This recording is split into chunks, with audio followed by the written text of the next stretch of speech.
Me llamo Mateo, y esta es la historia que cambió para siempre la forma en la que veo a las personas. Tenía 12 años cuando llegó abril. Si estas historias te gustan, te invito a que le des like al video y te suscribas al canal. Era mi segundo año en la escuela secundaria Jefferson, en las afueras de Columbus, Ohio. Una ciudad donde no pasaba demasiado, al menos no en mi mundo. Iba a clases, jugaba básquet con mis amigos, estudiaba lo suficiente para mantener a mis padres contentos y, como la mayoría de los adolescentes, hacía todo lo posible por no destacar demasiado. Hasta que ella apareció. Abril llegó a mitad del primer trimestre. La directora la presentó al frente de la clase con un tono amable, pero con esa tensión que tienen los adultos cuando no quieren que se note que algo no anda bien. Llevaba una campera de jean visiblemente sucia, los jeans arrastrados y desgastados, y un buzo con un agujero cerca del codo. Su cabello era largo pero enmarañado, como si no lo hubiese cepillado en días. Y, aunque me da vergüenza admitirlo, lo que todos notamos al instante fue el olor. Un olor fuerte, como a humedad vieja y desinfectante barato. Se sentó en la última fila, sola. Nadie dijo nada, pero el silencio pesó como una piedra. Y con él, las miradas. De esas que parecen cuchillos. Algunos compañeros se miraban entre sí con asco apenas disimulado. Otros ya reían por lo bajo. Yo, solo bajé la mirada. Me dije que no era asunto mío. Pero igual, no pude evitar mirarla. Tenía unos ojos enormes, marrones, de esos que parecen no parpadear nunca. Oscuros como el café sin azúcar. Eran tristes, sí, pero también profundos. Como si escondieran algo que nosotros nunca íbamos a entender. Y eso me intrigó. Durante las primeras semanas, Abril apenas hablaba. Respondía lo justo y necesario cuando los profesores le preguntaban. No socializaba. En los recreos, se sentaba sola con un cuaderno en el regazo y escribía. A veces, dibujaba. A veces solo miraba por la ventana. Siempre sola. No tardaron en llegar las burlas. Ya sabes cómo son los adolescentes, crueles cuando alguien no encaja. Algunos chicos comenzaron a llamarla la apestosa. Una chica del grupo popular dijo que debía tener piojos. Otra aseguraba haberla visto sacando comida del tacho en el minimarket de la esquina. Todo, probablemente mentira. Pero eso no importaba. Lo importante era señalarla. Hacerla otra.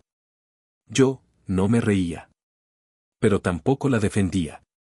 Tenía miedo de que se volvieran contra mí si lo hacía. Era más fácil hacerse el distraído. Y sin embargo, algo en mí no dejaba de observarla. En clase, era brillante. En matemáticas resolvía ecuaciones como si fuera un juego. En historia tenía una memoria impecable. Y en lengua, sus redacciones eran tan intensas que una vez la profesora se quedó callada un largo rato después de leer una. Abril nunca presumía. Solo entregaba en silencio y volvía a esconderse detrás de su cuaderno. Yo la miraba cada vez más. No podía evitarlo. Y cada vez entendía menos. ¿Cómo alguien tan inteligente podía estar tan abandonada? Un día, en laboratorio, la profesora me asignó trabajar con ella. Nadie más quiso.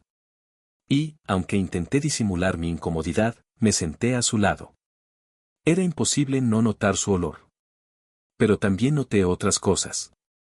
Sus manos estaban limpias, pero tenía las uñas cortadas hasta el borde, como si se las mordiera para controlar la ansiedad. Usaba las mangas del buzo para agarrar el material, como si no quisiera dejar marcas. Cuando hablaba, lo hacía en voz baja, pero con precisión. Pásame el mechero, le dije en voz neutra. Ella me lo alcanzó sin mirarme. Gracias, susurró. Fue la primera palabra que le escuché directamente. Tenía una voz suave, casi frágil. Me quedé mirándola un segundo más de lo normal. Ella se dio cuenta y desvió la vista. Esa noche soñé con sus ojos. No sabía qué significaba. No estaba enamorado. Era otra cosa. Una mezcla entre culpa, vergüenza y admiración. Sí, aunque suene raro. Con el paso de los días, Abril empezó a faltar. Primero una vez por semana. Luego, 2.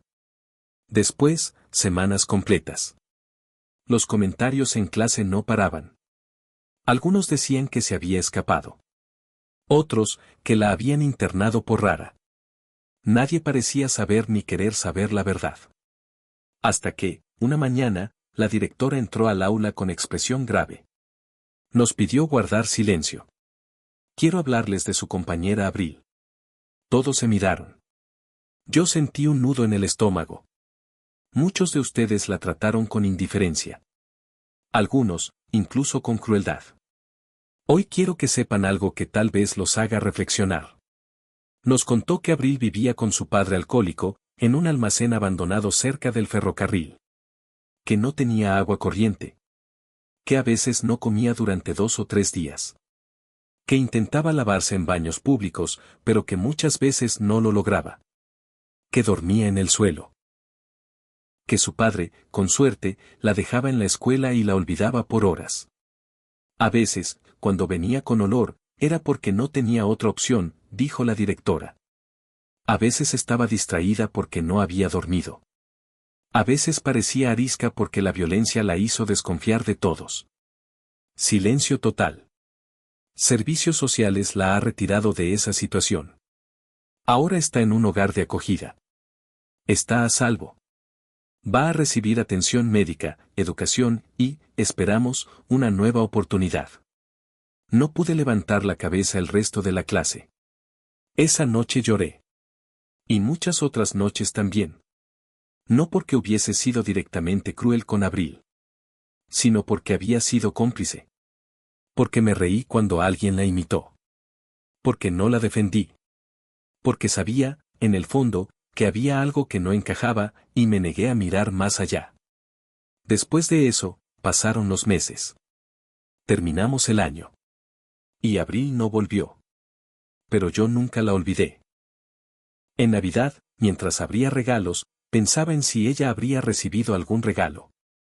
En los días de frío extremo, me preguntaba si estaría abrigada. En mi cumpleaños, recordaba que nunca le había preguntado cuándo era el suyo.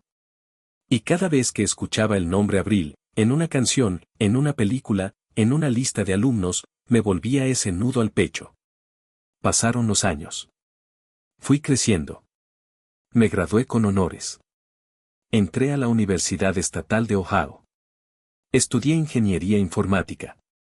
Viví en la residencia. Salí con algunas chicas. Hice amigos. La vida siguió su curso. Pero, a veces, cuando menos lo esperaba, su imagen volvía. Esos ojos. Esa voz suave. Ese gracias que parecía esconder tanto. Abril se convirtió en un recuerdo imposible de borrar. La universidad fue un nuevo comienzo. Llegué a la Universidad Estatal de Ohio con una beca parcial y mucho entusiasmo. Me inscribí en ingeniería informática, una carrera que me encantaba desde chico. Me fascinaban los algoritmos, la lógica, las posibilidades de crear algo desde cero. Pero también, debo admitirlo, me encantaba la idea de desaparecer entre códigos y pantallas. De no tener que enfrentarme a personas reales ni a errores del pasado. Durante esos años me volví más reservado. No era antisocial, pero prefería las charlas profundas a las fiestas. Salí con algunas chicas, pero nunca por mucho tiempo. Mis amigos decían que yo era el que siempre tenía algo en la cabeza. Y era cierto. Lo que no sabían, era que muchas veces ese algo era el recuerdo de una chica de ojos marrones que vivía en un almacén abandonado y me había dicho gracias con voz temblorosa. A veces, cuando caminaba solo por el campus, recordaba ese día en la secundaria. La voz de la directora. Las miradas de mis compañeros. La sensación de vergüenza que me había seguido hasta ese entonces. Una noche, en primer año, soñé con Abril. En el sueño ella no olía mal. Estaba limpia, sentada en una banca bajo un árbol, con el cuaderno en la falda. Me miraba y sonreía. Yo me acercaba a pedirle perdón. Y antes de que pudiera hablar, ella me decía. Ya lo sabía. Me desperté con lágrimas en los ojos. Y desde ese día me propuse ser alguien mejor. Alguien que sí alzaría la voz, aunque llegara tarde. Me gradué con honores. Tenía 23 años, pero no todo ha sido prometedor. Después de la universidad, me pasé casi 3 años saltando de un trabajo a otro. Primero fue una pasantía mal paga en una empresa de software educativo que terminó quebrando. Luego, una consultora donde hacía tareas monótonas de soporte técnico y respondía correos de usuarios frustrados. Después, una empresa de e-commerce que me exigía más de 12 horas por día, por el mismo sueldo de siempre. En todos esos lugares, algo me faltaba. Al principio pensé que era motivación. Luego, que era mi culpa. Que tal vez no era tan talentoso como creía. Que había idealizado mi carrera. Que, quizás, me había engañado. A veces, al volver a casa después de jornadas agotadoras, me sentaba frente a la computadora y abría por costumbre el perfil de LinkedIn. Veía cómo algunos compañeros de universidad trabajaban en gigantes como Google o IBM, mientras yo apenas juntaba para el alquiler. Me sentía estancado. Invisible. Hasta que un día recibí un correo con asunto. Oportunidad laboral, unidad de IA médica en Chicago. Era Mediscanai. Y, por primera vez en mucho tiempo, sentí que ese mensaje podía significar algo. Me ofrecieron un puesto junior en una startup de tecnología médica que estaba creciendo rápido. Se llamaba Mediscanai. Tenían sedes en varias ciudades, pero me ofrecieron Chicago, donde estaban abriendo una nueva unidad de desarrollo de software. Acepté sin pensarlo. Chicago era grande, vibrante. Un lugar perfecto para perderse, o para empezar de cero. Llegué con una maleta, una computadora portátil y la esperanza de que, por fin, iba a poder enfocarme solo en mi carrera. Dejé a mis padres en Ohio, quienes prometieron visitarme para Navidad. Alquilé un pequeño departamento en Lincoln Park, no muy lejos del centro, y comencé mi nueva vida. Mediscanai era impresionante. Un edificio inteligente con ascensores que reconocían tu rostro, cafeterías con opciones veganas, y salas de descanso con sillas ergonómicas que parecían salidas de una película de ciencia ficción. El equipo era joven, ambicioso, hiperproductivo. Y mi jefa directa era Victoria Morales. Tenía unos 30 años, tal vez menos. Cabello oscuro, lacio, recogido siempre en un rodete pulcro. Vestía como si fuera a una reunión con inversionistas incluso un martes a las 9 de la mañana. Su manera de caminar imponía respeto. Y, lo que más me impactó, su voz. Grave, precisa, sin titubeos. Desde el día 1 noté que me trataba distinto al resto. A mí me revisaba los reportes con lupa. A los demás les aceptaba presentaciones con pequeños errores. A mí me llamaba a su oficina si me demoraba más de 5 minutos en responder un mail. A los demás les daba plazos. Era educada, profesional, pero implacable. Al principio pensé que simplemente era una jefa exigente. Pero después de varias semanas, me di cuenta de algo más raro, era cálida. No en lo superficial. No era de las que preguntaban cómo va tu día, por protocolo. Pero cuando hablaba conmigo, había una especie de atención. Me escuchaba con detenimiento. Tomaba notas de cosas que decía al pasar. En una reunión mencioné que vivía solo, y al día siguiente me recomendó una aplicación para pedir comida saludable. Y entonces, un viernes cualquiera, ocurrió algo que me dejó incómodo. Estábamos revisando un módulo nuevo del software y cometí un pequeño error en una fórmula. Victoria se detuvo, levantó una ceja, y dijo: «Nunca fuiste bueno en química, ¿no?» Me congelé. Nadie en la empresa sabía nada de mi vida escolar. Ni siquiera recordaba haberle contado que en secundaria química era mi peor materia. ¿Perdón?, pregunté, intentando reír. Nada, respondió, bajando la mirada hacia el documento. Un presentimiento. Fue la primera grieta. Pero yo, en ese momento, no la noté. Con el correr de las semanas, me empecé a sentir observado. No de forma inquietante, sino, conocida. Como si alguien estuviera prestando atención a mis gestos, a mi manera de mover las manos al hablar, a mis expresiones cuando algo me frustraba. Y no podía evitar sentir que Victoria ya sabía cómo reaccionaría a ciertas cosas incluso antes de que sucedieran. Una tarde de otoño, mientras salíamos de una reunión larga, me ofreció llevarme en auto. ¿Tomás tren?, preguntó, señalando mi mochila. Sí, el azul. ¿Por? Está cortado por obras. Te acerco. Acepté, aunque me sorprendió su gesto. Durante el viaje casi no hablamos.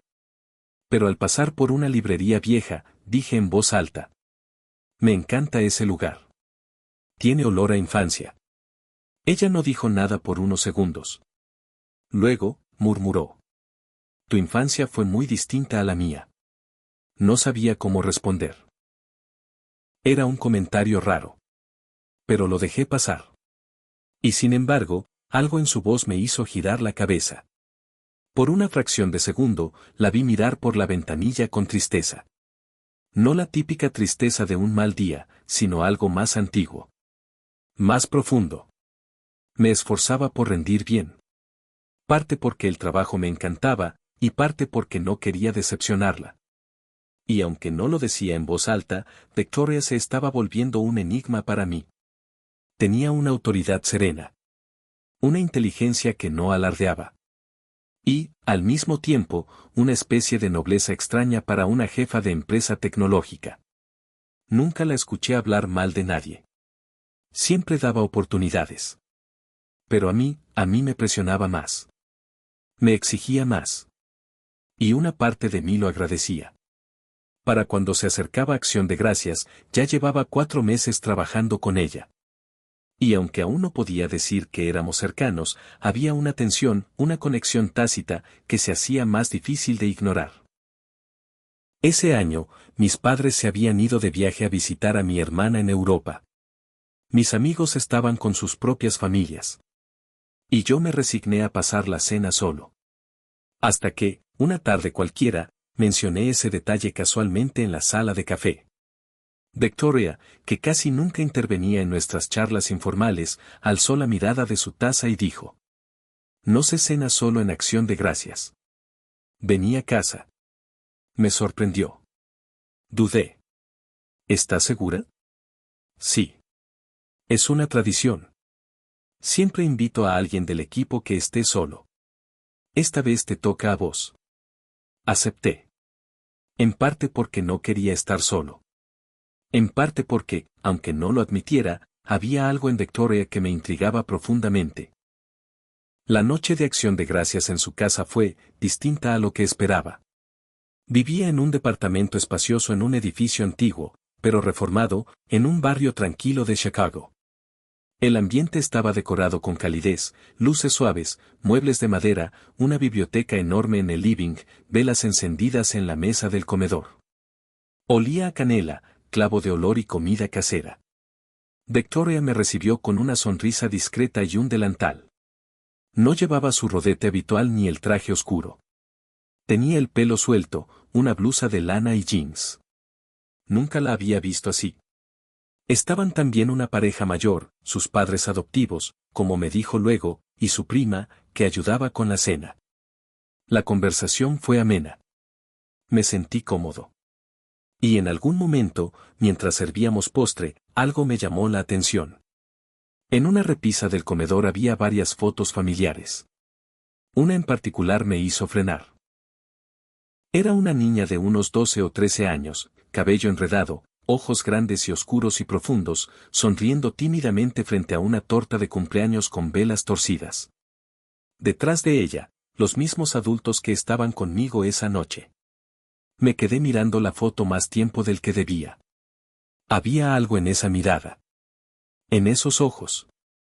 ¿Esa eras vos? Pregunté, intentando sonar casual. Victoria se acercó y asintió. Sí. Mi primer cumpleaños con ellos. Cumplía 13. Te ves distinta, dije.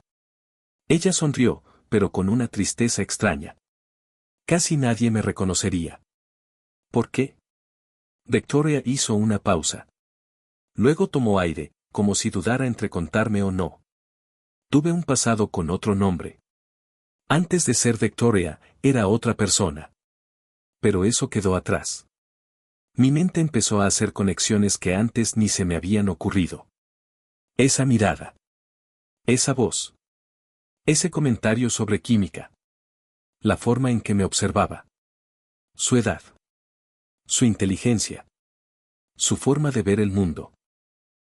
Y entonces, como una ficha que cae después de un largo recorrido, un pensamiento me golpeó. ¿Podía ser? ¿Abril? Susurré. Ella me miró. No respondió enseguida. Solo me sostuvo la mirada, con esos mismos ojos que había soñado tantas veces. Y, finalmente, asintió. Sentí que el mundo se detenía. ¿Abril? Repetí en voz baja, como si mi boca necesitara confirmar lo que mi mente ya sabía. Ella no respondió enseguida. Solo me sostuvo la mirada, sin sonreír ni fruncir el ceño. Sin negar ni afirmar. Pero sus ojos dijeron todo. Sí, susurró finalmente. Aunque hace mucho que nadie me llama así. Mi corazón se desacomodó en el pecho. No lo puedo creer, balbuceé. Ella asintió despacio, como quien confirma una verdad dolorosa. Yo sí, dijo, y su voz sonaba más suave que nunca. Te reconocí el primer día. Tuve que sentarme. De pronto el olor a canela, el calor del comedor, las luces tenues, todo parecía girar. Una parte de mí quería hablar, gritar, decirle que la había buscado, que había pensado en ella durante años. Otra parte no sabía por dónde empezar. Perdón, fue lo único que logré decir. Ella ladeó la cabeza, sin rabia. ¿Por qué? Por no hacer nada. Por no haber sido valiente. Por no haberte ayudado cuando más lo necesitabas. Victoria, Abril, bajó la mirada. Era solo un chico, dijo. Como todos. Pero no era como todos. O al menos, quería creer que no lo era más. Nos quedamos en silencio unos minutos. La conversación alrededor de la mesa seguía, ajena a nuestra pequeña burbuja en el rincón del comedor. Te busqué, le confesé. Después de que la directora contó tu historia. Te busqué por años. En redes, en foros. Pero no sabía tu apellido. No sabía nada. Ella sonrió, apenas. Y aún así me encontraste. No. Vos me encontraste a mí, dije. Ella pareció conmoverse. No sabía si decirte quién era, confesó. No estaba segura de si quería saberlo. De si me ibas a mirar como antes. No. Jamás. Abril, me detuve. Victoria, no sé cómo llamarte. Ambos nombres son míos, dijo. Uno es mi pasado, el otro mi presente. Nos miramos. Yo tenía 1000 preguntas. ¿Qué pasó después del hogar de acogida? ¿Cómo fue adoptada? ¿Por qué cambió de nombre? Pero supe que ese no era el momento. Ella me salvó de estar solo esa noche. Y ahora me daba, de nuevo, algo que no sabía que necesitaba, redención. Después de esa noche, todo cambió. Y a la vez, nada cambió.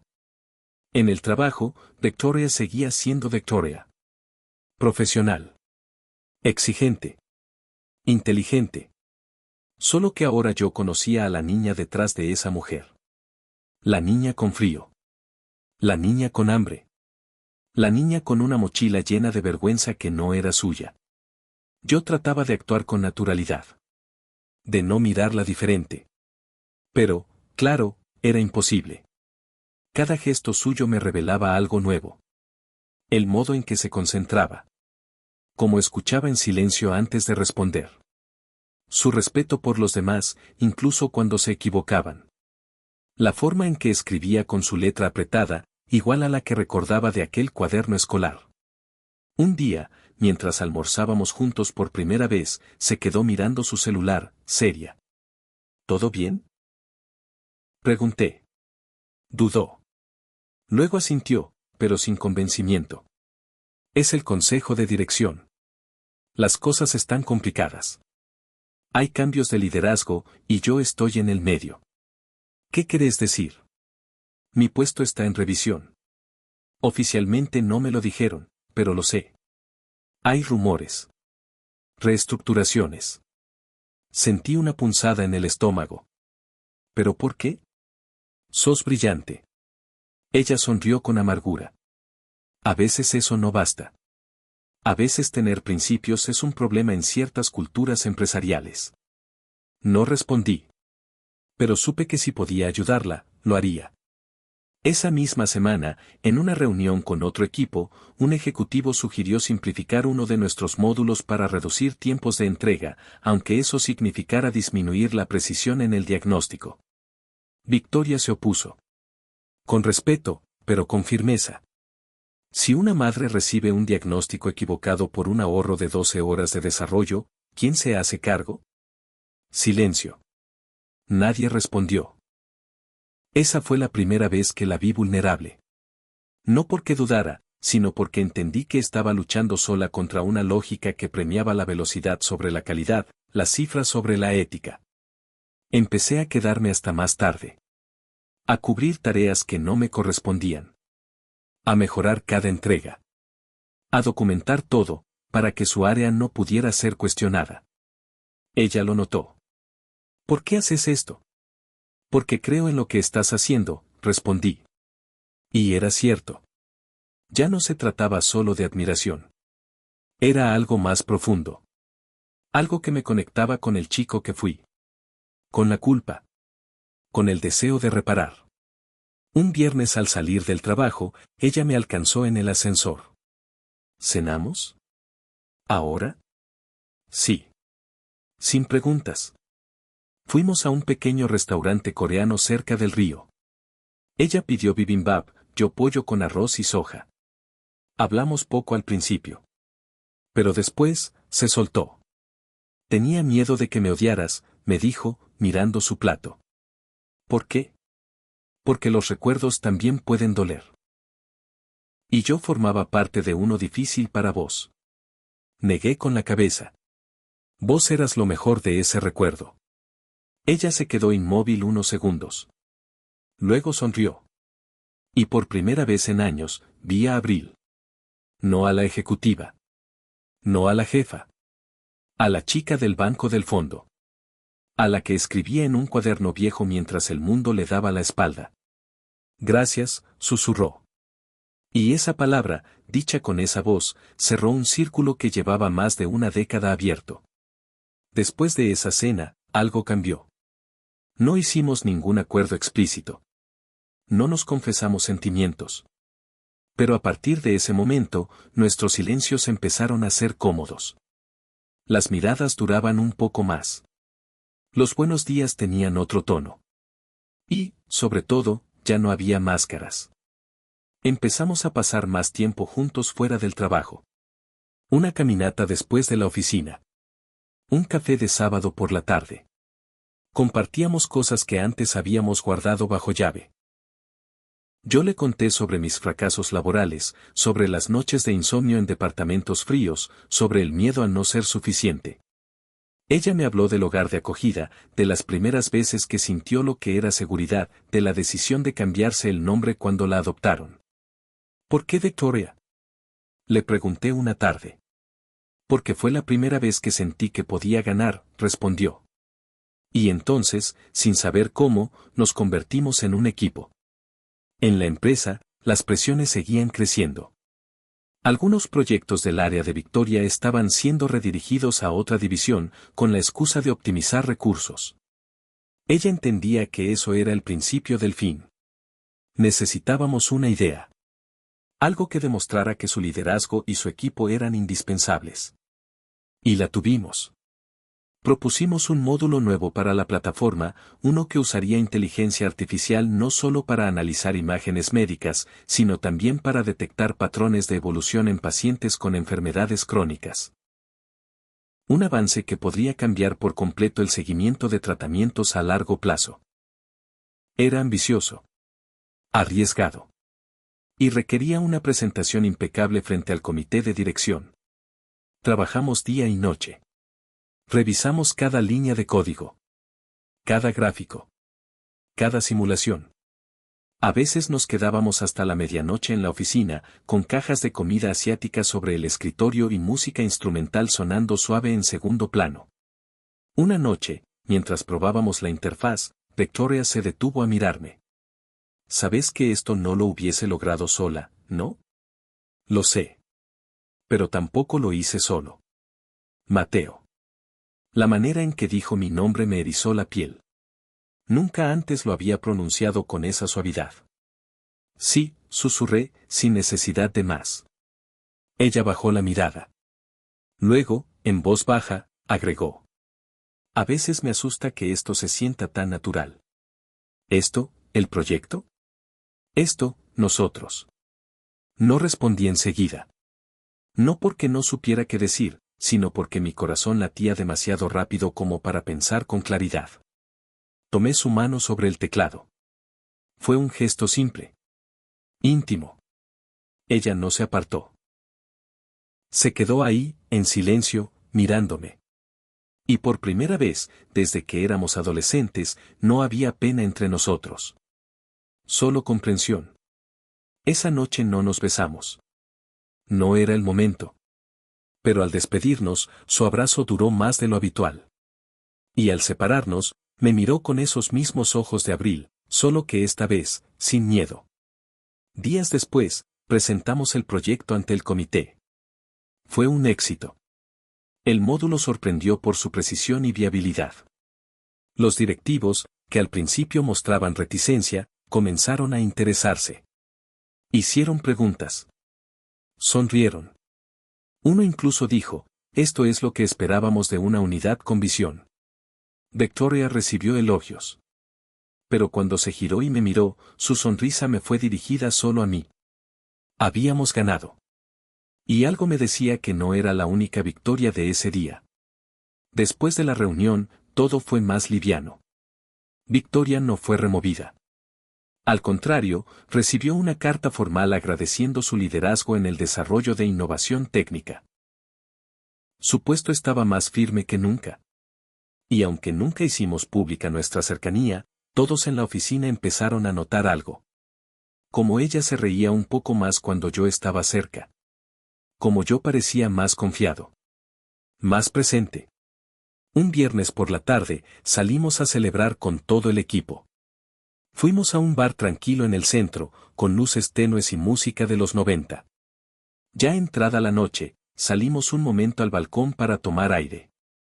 ¿Estás feliz?, le pregunté. Ella me miró. Asintió. Pero no solo por el trabajo. ¿Por qué, entonces? Porque, después de todo, encontré un lugar donde puedo ser yo misma. Sin esconderme. Sin tener que fingir fuerza todo el tiempo. Lo mismo me pasa, dije. Ella acercó su rostro. Esta vez sí, sin dudar, la besé. Fue un beso suave. Tranquilo. De esos que no buscan impresionar, sino quedarse. Y me quedé. Nos quedamos. Desde ese día, empezamos a salir. Al principio con cautela. Solo los fines de semana. Luego, almuerzos en días laborables. Pequeños mensajes al mediodía. Compartir libros. Ver documentales. Cocinar juntos. Una tarde, en su casa, encontré aquel cuaderno viejo donde solía escribir de niña. Lo hojeé con respeto. Estaba lleno de anotaciones, dibujos, poemas oscuros, pensamientos desordenados y algunas páginas arrancadas. ¿Te molesta que lo mire? No, dijo. Pero no esperes entenderlo todo. Es una parte de mí que aún estoy sanando. No necesito entender todo. Solo estar cerca. Victoria me abrazó desde atrás, apoyó su mejilla en mi espalda y susurró. Nunca imaginé que alguien pudiera quererme así. Entera. Con todo lo que fui. Y yo nunca imaginé volver a verte, respondí. Y mucho menos, de este modo.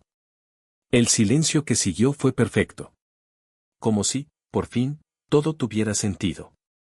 Una semana después de nuestra presentación, Victoria me llamó a su oficina. Era temprano. La mañana gris. El cielo de Chicago cubierto de nubes bajas que se reflejaban en los ventanales de piso a techo. Yo pensé que sería una reunión más sobre métricas o planificación. Pero en cuanto entré, noté algo distinto. Había una hoja sobre su escritorio, con el membrete de la empresa. ¿Qué es eso?, pregunté.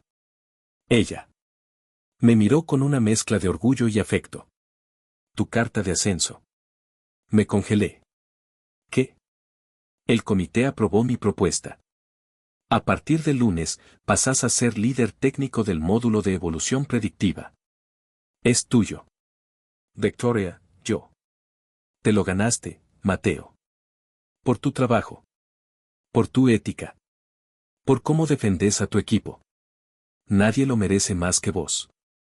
Tragué saliva. Me senté sin pedir permiso. Gracias, susurré. Pero lo que más valoro, es haber tenido la oportunidad de hacerlo con vos. Ella bajó la vista. Sus mejillas se tiñeron apenas. Nunca me imaginé que ibas a llegar así, ¿sabes? Cuando te vi en la entrevista, pensé, ¿será posible que la vida me lo traiga de vuelta, y justo ahora? Y acá estamos, dije. No solo volví. Me quedé. Esa noche no celebramos con champán ni en un restaurante caro. Cocinamos juntos en su departamento, pasta con pesto y pan de ajo. Ella puso música instrumental suave, yo abrí una botella de vino barato que tenía guardada desde mis primeros meses en Chicago. Comimos en silencio un rato. El silencio cómodo que se da cuando ya no se necesita llenar espacios. Después, en el sillón, con una manta sobre nuestras piernas, Victoria me miró con intensidad. Hay algo que siempre quise preguntarte, dijo. ¿Qué cosa? ¿Cuándo te reías de mí, en la escuela, lo hacías porque realmente creías que yo era menos? Me dolió. Pero entendí su necesidad. No. Jamás. Nunca pensé que fueras tonta. Ni perezosa. Ni, lo que todos decían. ¿Entonces? Yo era un cobarde. Me reía porque no quería que me excluyeran a mí también. Porque me daba vergüenza tener compasión cuando todos eran crueles. Y porque no entendía lo que realmente estabas viviendo. Ella asintió. En sus ojos no vi reproche, sino alivio. Gracias por decirlo, susurró. Eso era todo lo que necesitaba. La abracé con fuerza. Y esa noche, sin promesas, sin planes, supimos que habíamos comenzado algo que no tenía vuelta atrás. Pasaron los meses. Nuestra relación creció en secreto, no por vergüenza, sino por cuidado. En la oficina seguíamos siendo profesionales. En casa éramos simplemente nosotros. Aprendimos a compartir rutinas, hacer las compras, ver películas de ciencia ficción, leer el periódico en voz alta los domingos. También tuvimos diferencias. Yo a veces me cerraba demasiado. Ella tenía miedos que aún la perseguían. Pero hablábamos. Siempre hablábamos. Una tarde, después de una larga jornada de trabajo, nos sentamos en un banco del parque cerca del río. Era otoño.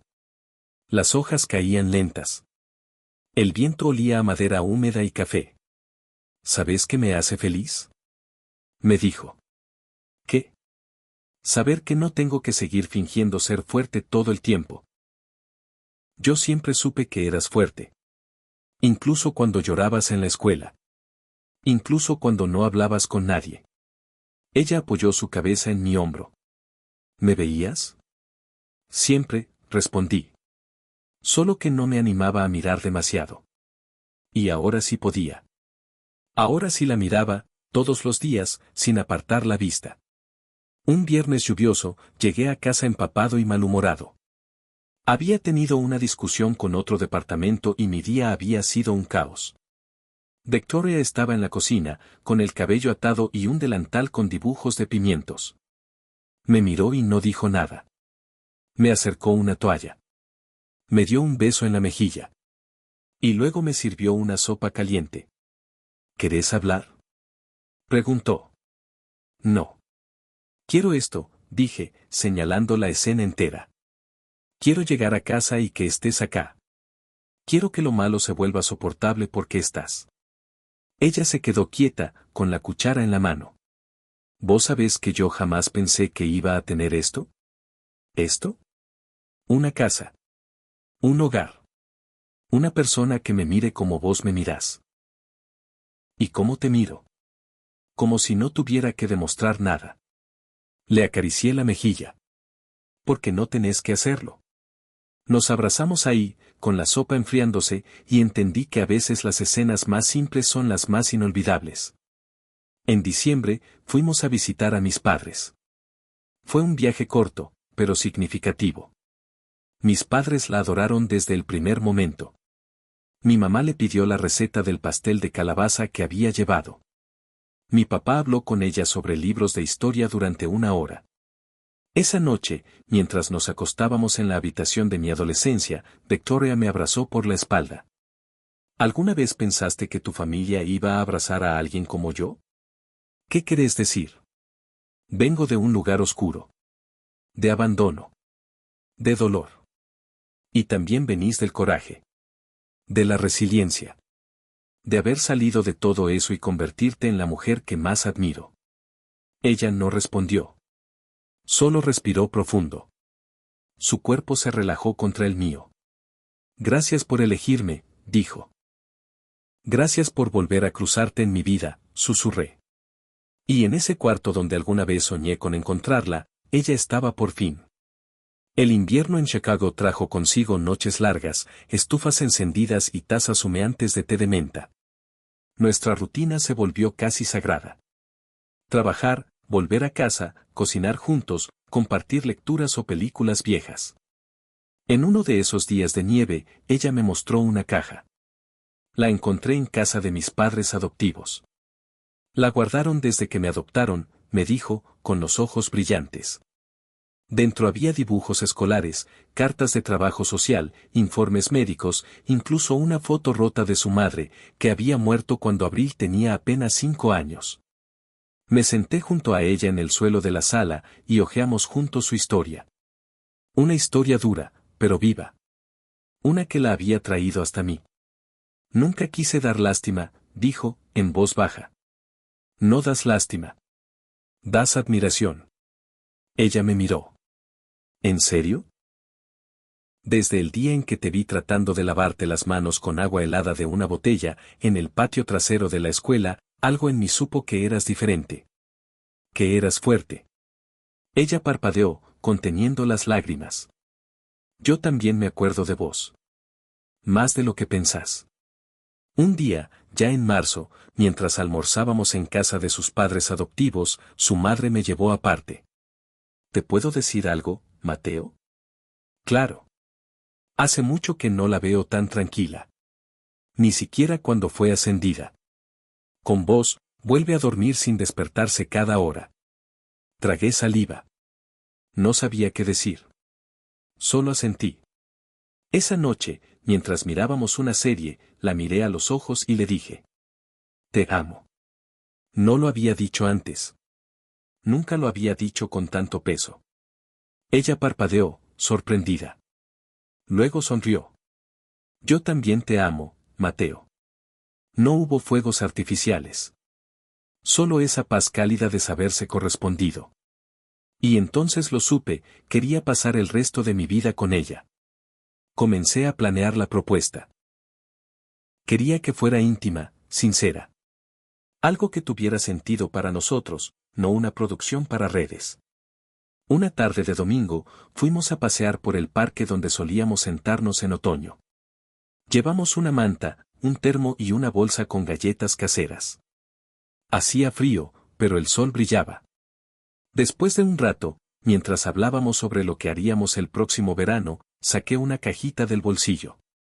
¿Querés casarte conmigo? Ella se quedó inmóvil. Las gaviotas volaban en el fondo. Un perro ladraba en la distancia. ¿Estás seguro? Preguntó, con la voz entrecortada. Estuve seguro desde que te reconocí en esa foto.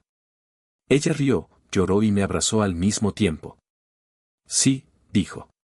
1000 veces sí. El compromiso nos trajo un nuevo tipo de alegría. Planeamos una boda pequeña, solo con la familia cercana y unos pocos amigos. En el proceso, descubrimos muchas cosas nuevas el uno del otro. Que yo era mejor con las flores de lo que pensaba, que ella odiaba las bandas en vivo pero amaba los violines, que los dos queríamos decir nuestros propios votos. Victoria eligió un vestido sencillo, sin encajes ni brillo. Yo alquilé un traje azul oscuro. El día de la boda fue en mayo, en un jardín botánico.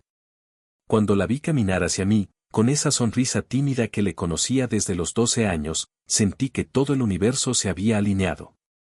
Nuestros votos no fueron largos ni poéticos. Pero fueron reales.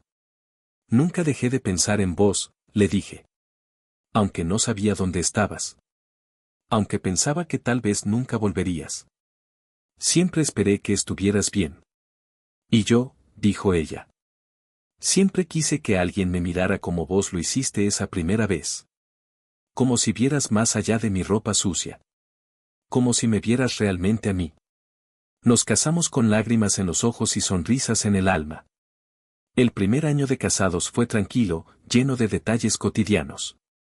Compramos un departamento más grande, decorado con plantas, libros y muchas tazas desparejas. Adoptamos un gato gordo que se llama Darwin. Aprendimos a hacer pan casero, a discutir sin herirnos, a consolarnos sin necesidad de palabras.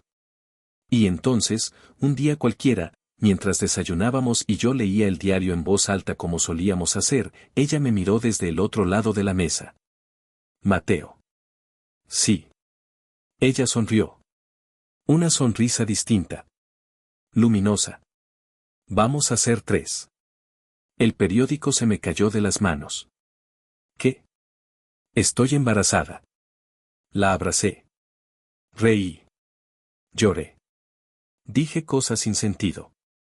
Y en medio de ese caos emocional, solo una frase tuvo claridad. Nunca imaginé tanta felicidad. No después de todo. Ella me besó la frente. Y lo que falta, dijo. Lo que aún viene. El embarazo trajo consigo una nueva versión de nosotros. Victoria, que siempre había sido fuerte, metódica, autosuficiente, empezó a mostrarse vulnerable de formas inesperadas. Le daban náuseas a la mañana, lloraba con comerciales de jabón y dormía con 3 almohadas rodeándola como una fortaleza. Yo, por mi parte, redescubrí la ternura. Le preparaba infusiones, le masajeaba los pies, le leía en voz alta los informes del bebé semana a semana. Nos emocionábamos con los ultrasonidos, debatíamos nombres, decorábamos la habitación con más dudas que certezas. Una noche, mientras armábamos la cuna, se detuvo en seco. Mateo. ¿Qué pasa? ¿Crees que voy a ser una buena madre? Me acerqué, sosteniéndole las manos. Vos sobreviviste a todo. Convertirte en madre va a ser lo más natural del mundo. ¿Y si me parezco a mi padre? Vos ya sos lo opuesto. Lo demostrás todos los días. Ella apoyó la frente en mi pecho. Gracias por hacerme sentir suficiente. Gracias por elegirme para compartirlo. Victoria seguía siendo fuerte, meticulosa, decidida, pero de a poco, se permitió bajar la guardia. Empezó a mostrarme partes de ella que nadie más conocía, sus temores, sus dudas, sus viejas heridas aún sin cerrar. A veces se despertaba por la noche con lágrimas en los ojos. Soñaba con el almacén, con su padre, con el frío.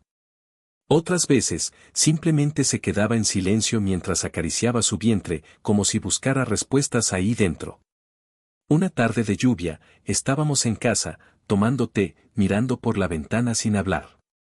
Mateo, dijo, rompiendo el silencio, ¿vos crees que una persona puede cambiar de verdad?